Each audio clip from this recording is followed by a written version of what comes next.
What's going on, guys? Riley here from RP Productions, and today is kind of a sad day but also kind of an exciting day. Today we're taking the Scat Pack pretty much back to its stock form, even though not much stuff was really done to it. So I got the engine bay, all the parts and stuff are back to bone stock. Currently I'm over here at ModFX. I'm getting the headlights swapped out. I'm going to put them on my buddy Armando's car, who is Scat392 on Instagram. So he'll be rocking the color changing headlights. I've done a few other random small things to the car, like changing the center caps back to chrome instead of black, which I changed them to originally. So a bunch of like really small stuff, but nothing major. But anyways, today what I wanted to make this video about, I guess, is talking about, since the Scat Pack is going to be sold here very, very soon, I wanted to talk about what is wrong with this car. So now the most obvious thing that's wrong with this car is that the remote start has some kind of short in it and does not work. Took it to the dealership to try to get that fixed before and ran into a giant problem. So if you're interested in seeing that video, which most of you have probably seen it by now, click up here and you can watch that video, but that was a complete nightmare. So remote start does not work. Also, at the same time as trying to get the remote start issue fixed, I was trying to get my air conditioning fixed as well. Pretty much it's blowing cold air, but it's not blowing but maybe 30 to 50% of what it should be blowing. So the AC has got some kind of problem in it. They think it might be like the compressor or something else, so it probably just needs to be replaced. However, when I took it into the dealership, they just kept stating, oh no, it's fine. And then the last day when I picked up the car, then they finally realized there was a problem, and I was like, I'm taking the car home. So to the next owner, if you're buying this car and watching this video, your remote start's gonna be messed up, your AC is messed up. Now both of these things are not huge issues, but they are some issues that, you know, I've had to live with, and they're not terrible, but just something, you know, going into it. Another problem, which I'm not sure if it's directly correlated with this car or if it's all Chargers, because I've heard somebody else say that this is intentional by Dodge, but it's the fact that when this car hits about 90 miles per hour, give or take, the hood really starts to like vibrate and rattle and will end up like shaking the whole car. For example, if you have a cup and your cup holder with ice, you hit 90 miles per hour, the ice will just start rattling in the cup like crazy. And so something's going on at 90 miles per hour. I don't know what, but anything faster than that's fine, anything slower than that's fine. So that's kind of weird. Somebody told me it was because like the aerodynamics on the car, when you go faster than 90, then it pushes down on the hood and then it flattens out, but at 90 miles, I don't know.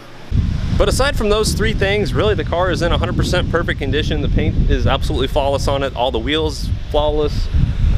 Really, I've loved owning this car. It's just time to move on to something else. And also another big reason why I'm selling it, a lot of people are like, wow, you're gonna lose so much money. Actually, I'm doing this to save money in the long run. Currently, the Scat Packs are in the process of pretty much tanking in the market. Now, my options are either A, keep this car for 6 to 12 more months and lose several $1,000s more, or I can sell it now and kind of save my ass on some money that I can kind of gain back. So it just kind of makes financial sense for me to get rid of it now as opposed to waiting, which, as strange as that sounds, that's just kind of how my situation is. I'm sure everybody else has different situations, but that's how my situation is.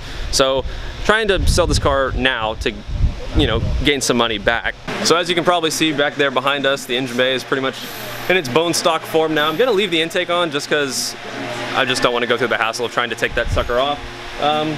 But yeah, it looks kind of weird in here now. So now the headlights are going to be put on Armando's car right here, which we're in the process of doing.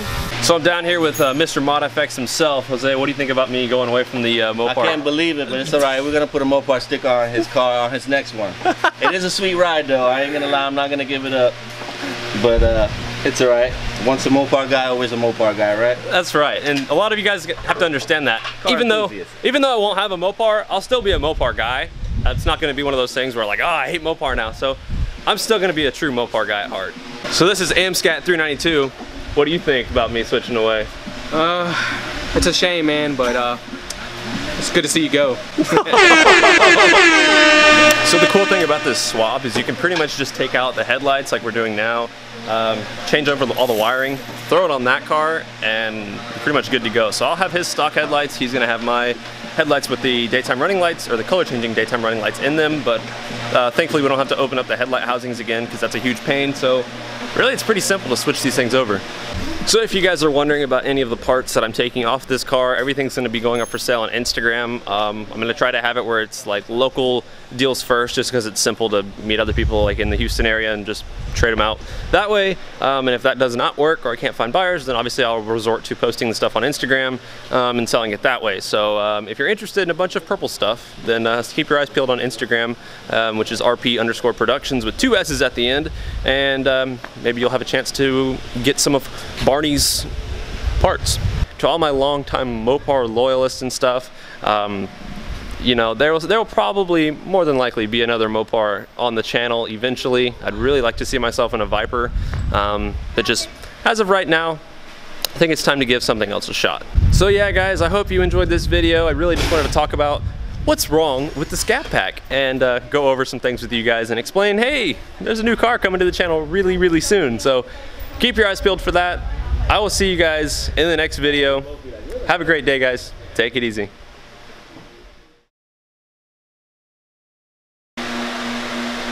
Oh, that looks clean, man. What do you think? I'm happy. Hey, Mod FX, what do you think? I love it. It's clean.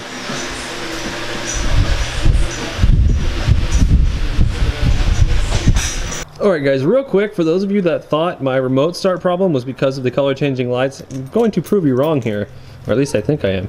So I'm going to go ahead, car's locked, and now I'm going to press this twice to remote start. And it didn't work, so now we'll walk over here.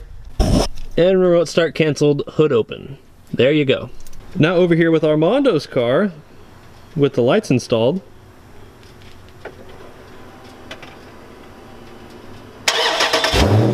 Oh my God, would you look at that? It wasn't the lights. Who would have thought?